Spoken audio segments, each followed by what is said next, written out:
Assalamu alaikum et je vous dis bonjour.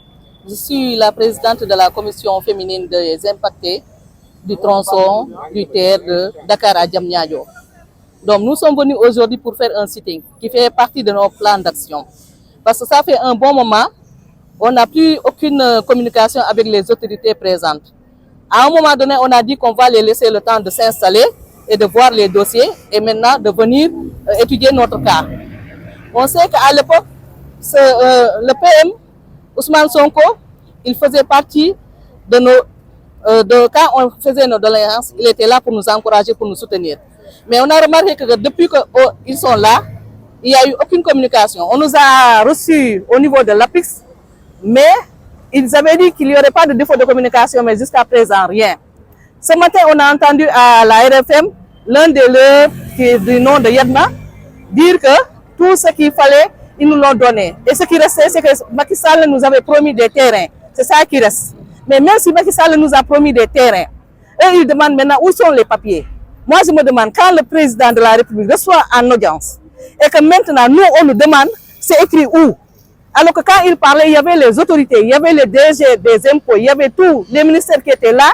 Et maintenant, nous, on nous demande, c'est ça qu'on ne comprend pas. Maintenant, depuis que ces gens-là sont venus, on a écrit des demandes d'audience au PM, au président, au DG de l'APIX, rien à faire. Et quand on les rencontre, ce qui est plus étonnant, on nous amène des gens qui n'ont aucune autorité, qui sont là pour écouter et pour aller rendre compte. Mais on se rend compte, ils ne rendent pas compte.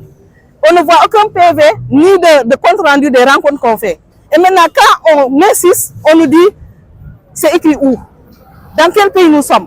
Quand un président de la République dit quelque chose, donne des décisions, des directives, et qu'on n'exécute pas ça, on a attendu Macky Sall, ça fait maintenant presque 8 ans.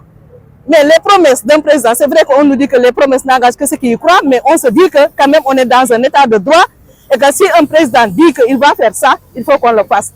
Et que les autorités administratives qui sont là ne doivent pas faire du dilatoire jusqu'à nous faire vivre 8 ans de calvaire. Vraiment, on est fatigué, on n'a pas besoin de le dire. Mais vous voyez ça, il y avait beaucoup de monde qui sont là depuis midi. Mais on ne nous a pas autorisé la marche. Ils ont attendu jusqu'à 15 h pour nous dire que ce n'est pas autorisé. Donc ce n'est pas normal. C'est pas normal. Il faut qu'on nous reçoive et qu'on règle nos problèmes.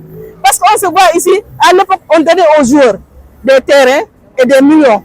À ce moment-là, nous, on était là, on ne nous a rien donné. Mais quand tu veux la justice, fais l'équité, il n'y a pas d'équité. Et si tu dis que pourquoi on donne aux joueurs des terrains, des millions, on te dit, mais nous, ce qu'on a fait, on a permis à ces terres-là de marcher. Ouais. Si maintenant des milliers de gens prennent la terre et se glorifient de cette terre, c'est à cause de nos sacrifices. Ouais, il faut qu'on rende nos droits. Les terrains qui sont à Lac Rose, une première fois, on nous a promis la gare de Tchaoué, derrière le camp. Ensuite, Malika. On nous a donné des papiers de notification. Après, on nous a dit ce n'est plus valable. Ensuite, ils nous ont dit Lac Rose. Le président a sorti un décret de déclassification.